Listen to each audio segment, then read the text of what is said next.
Greetings, Internet! My name is James, and welcome to the first of many satisfying stories.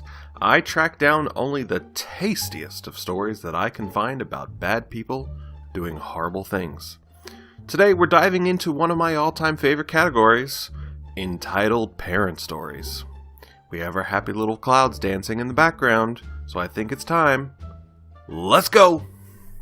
Do a backflip, or you're fired. So for reference, I work at a parkour gym, and oftentimes I work birthday parties. The parties are usually early, watch the trampoline, and make sure no one dies. Except for this one party.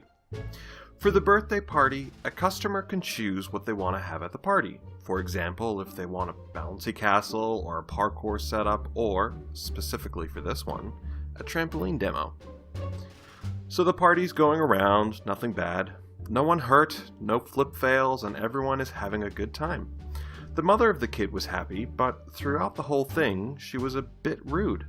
She wanted specific songs, had us move equipment and stuff like that. Our setups are usually cut and paste, but we're all teenagers who really don't care to do a little extra work. End of the party comes around and we move the kids over by the trampoline. It was me, coworker 1, and coworker 2 who were doing the demo for the end. We start off basic, do a front flip, maybe a front half, then after a while we amp it up. Coworker 2 goes off, doing back fulls and whatnot, touching the ceiling, and doing really well. Personally, I'm not the best at flipping. I put my efforts into rail tech, vaults and stuff like that instead. Also, I have commitment issues. So I know my limits. I can do 3 flips, a front flip, a full front with a 360 turn, and a double front. However, coworker 1 and coworker 2 could do a backflip. I had broken my leg a while back and had just never relearned it. Midway through the demo, I do a flip and I'm walking off the mat and the entitled mother comes up to me and says, "Why are you so inexperienced?" Confused, I said, "What do you mean?" "Everyone else was doing backflips and you didn't do one. I just want to know why you are staffed here and still inexperienced." I was in complete shock by this statement and replied with, "Well, miss, I had..." She cuts me off, looks me dead in the eyes and says, "I swear, if you don't do this backflip, I will have you fired."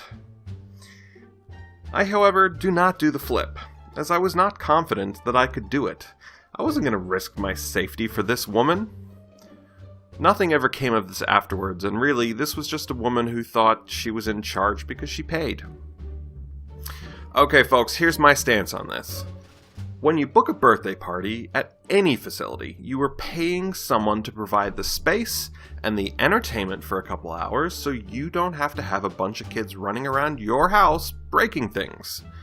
I honestly don't care how much she paid. She's not the boss, and having the nerve to demand someone do a backflip or they'll get fired is just stupid.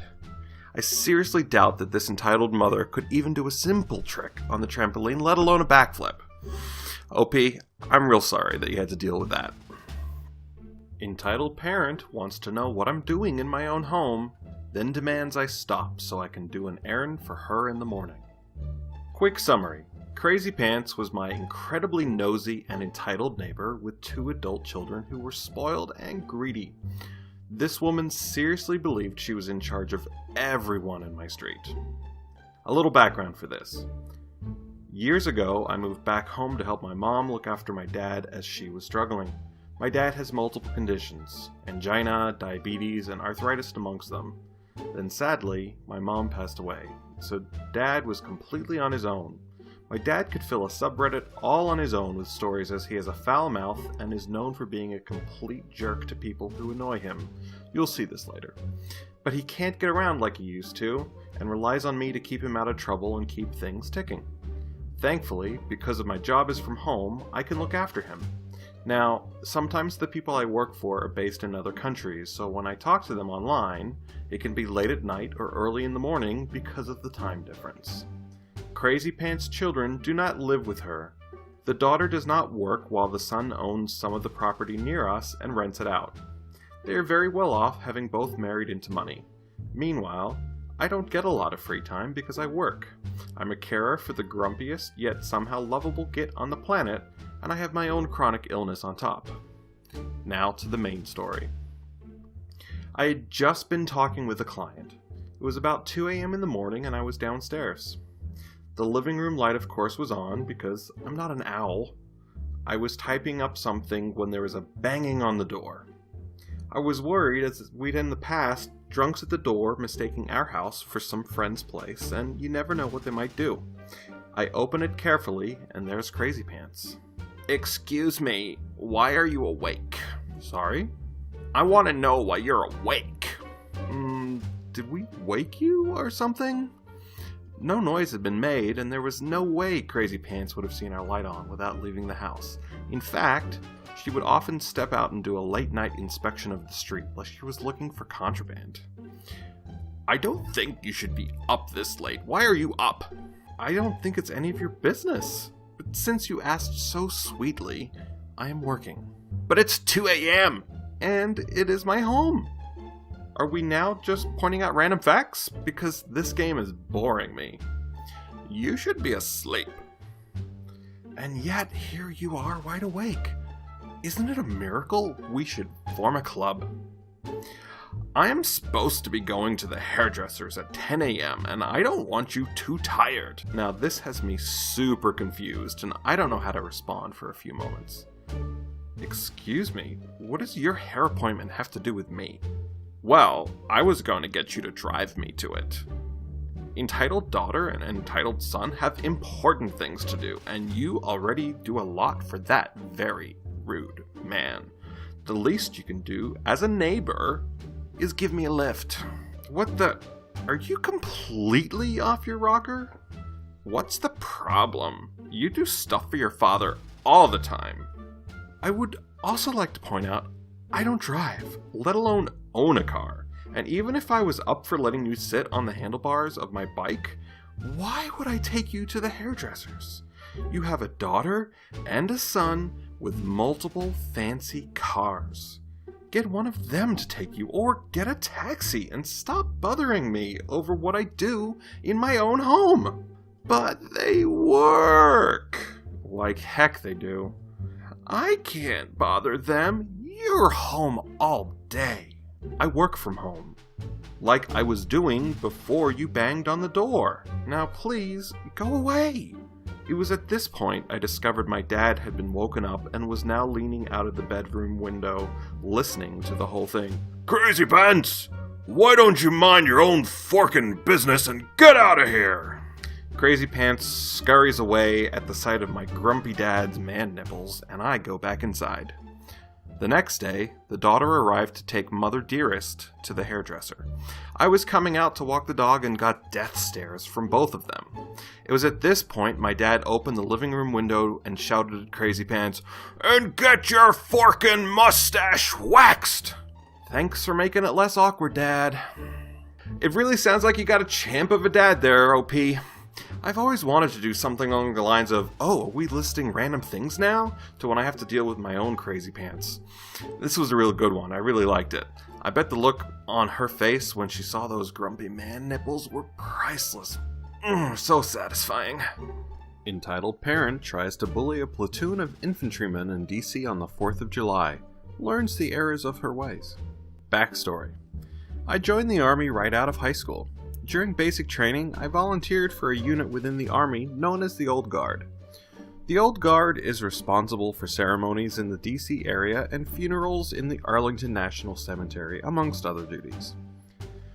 The Old Guard consists of units you may have heard of, such as the U.S. Army Drill Team and the Sentinels of the Tomb of the Unknowns, as well as lesser-known platoons such as the Presidential Gun Salute Battery and the U.S. Army Continental Color Guard, and is the oldest active unit in the Army.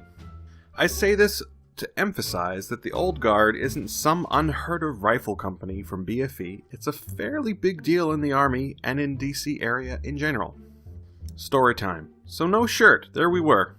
It's the 4th of July in DC. Big celebration, all kinds of stuff going on. I'm sure you can picture it. Most of the celebration goes on in front of the Capitol on the National Mall. As part of the festivities, my unit, the Presidential Gun Salute Battery, fires the baseline for the performance of the 1812 Overture. 3-inch anti-tank guns firing blanks. Only the more seasoned guys in the platoon get picked to do it, so the rest of us are given a cordoned off area in front. We bring some food, some chairs, our families, and we have a cookout during the day and watch the show when it starts. During the earlier parts of the day, it isn't too crowded, but as the evening draws near, it becomes packed in nearly shoulder to shoulder. Fortunately, as I mentioned before, we had our own area at the front roped off from the general public, giving us ample room to have our cookout. It's a perk for working for the government. Throughout the day, we'd have people politely ask if they could join us. We said no, but we're always respectful. We weren't in uniform, but we had our unit t-shirts on, so we were still representing the army. Enter Karen. It's midway through the afternoon, still a few hours before the show. We're enjoying the weather and the time off. I happen to be near the edge of our area when I hear someone behind me. I turn around, and there she is. A pinched face and a haircut that says, "I want to speak to your manager's manager." "Excuse me, young man. Could you ask your father to take this rope down? This is supposed to be a public area for everyone, and my kids can't see the Capitol." Mind you, there are signs hanging on the rope every 5 feet explaining the purpose of the rope. With my best PR smile, "I'm sorry, ma'am. This area is reserved for members of the old guard and their families. If you'd like to come back a little closer to dusk, we'll be taking the rope down then." The old guard? I've never heard of that before. Always happy to drop some knowledge. "Ma'am, the old guard is the primary ceremonial unit of the U.S. Army and escort to the President of the U.S. of A." "I don't see the President. Shouldn't you be escorting him or something?" Rolls her eyes. I had no idea how to respond to that. Fortunately, I was saved. Placing a hand on my shoulder. "Good afternoon, ma'am. I'm Sergeant First Class Guy in Charge." Obviously a made-up name. "What seems to be the problem?" As I knew this was my cue to get the fork out, I went back to my chair and observed their interaction. Couldn't hear anything, but the interaction concluded with Karen walking away looking annoyed. Didn't think anything else of it until about 2 hours later. We're cleaning up our trash, breaking down the chairs and tables and such. Out of the corner of my eye, I see Karen approaching again, this time with 2 Capitol Police officers in tow. Sergeant must have noticed it too, as I heard him mutter, "What the fork?" under his breath as he walked to intercept the trio. I didn't hear all of the conversation, but we heard about it later. "Officers, what seems to be the problem?" Obviously exasperated by the situation. "Yeah, Sergeant Guy in Charge, we received a report that your soldiers are making lewd gestures and comments towards this woman's family. Is there any truth to this?" Laughing. "No, absolutely not. I've been supervising them all day. Nothing even comes close to that has happened today." Nodding as though this was what they expected. "Yeah, we'd assumed that, but we had to follow up. Sorry to bother you." "You mean you're just gonna let them sit here and hog up all this space? I drove my kids 9 hours to see this." "Ma'am, these men here are with the express permission of the Capitol Police and the District of Columbia. There are signs there," points to a sign not 3 feet away, "that explicitly state that." Trying to diffuse the situation. "Ma'am, we're cleaning up our area right now. As soon as we're done, we'll be removing the rope to let everyone in. If you can be patient and wait, we can let you and your family right up here in about 20 minutes. Karen proceeded to stare at them, much like a cow stares at an incoming train. Then she spun around and walked away without another word. We think it's all over. We go back to what we're doing. We were wrong. We're just finishing up, taking the ropes off the pylons and stacking the pylons in the arms of another dude in the platoon. Out of nowhere, here comes Karen, trailed by her 4 children and obviously stressed spouse. I'm assuming spouse, could have been boyfriend or baby daddy. "It's about time! Get out of my way!" Karen all but screams as she goes barreling right through Private Another Guy. Gotta pause here for a second. To be in the old guard, you have to be between 5'10", 178 centimeters, and 6'4", or 193 centimeters, and you maintain the Army standard of physical fitness. To add to that, the old guard is an infantry unit.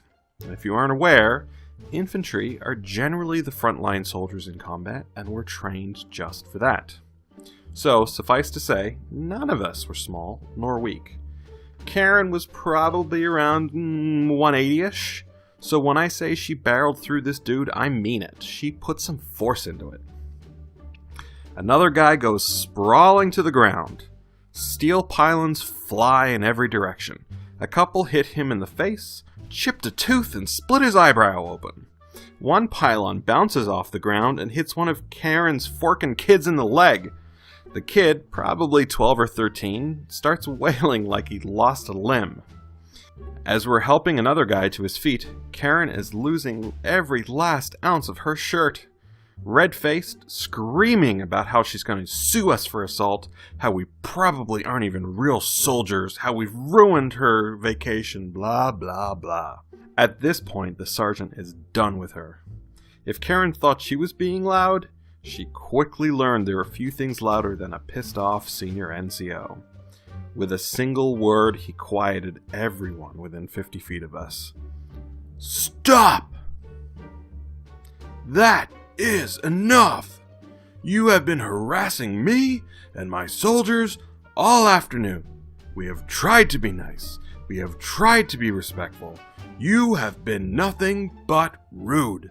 Now you've injured one of my soldiers. This stops now." I think Karen might have had a small stroke right then. She stood, mouth agape, not able to utter a single word. And then, as if right on cue, here comes those two Capitol policemen. They hadn't been far away and had seen the entire incident. I didn't think Karen's eyes could get any wider until the first officer pulled out a pair of cuffs and said, "Ma'am, turn around and put your hands behind your back. You are under arrest for assault and harassment."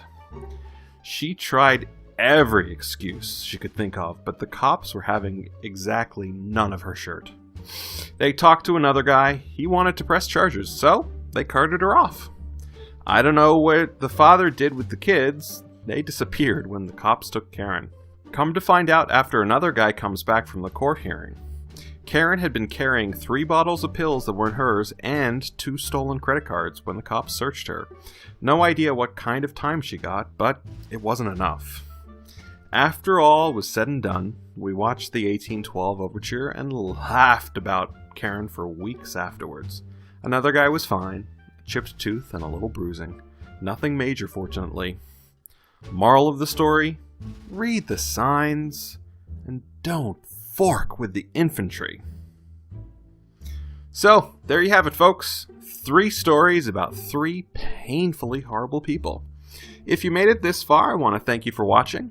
I had a ton of fun pulling this together, and I plan on doing as many of these as I can for you folks. So, until next time, thank you for watching. Don't fork with the infantry.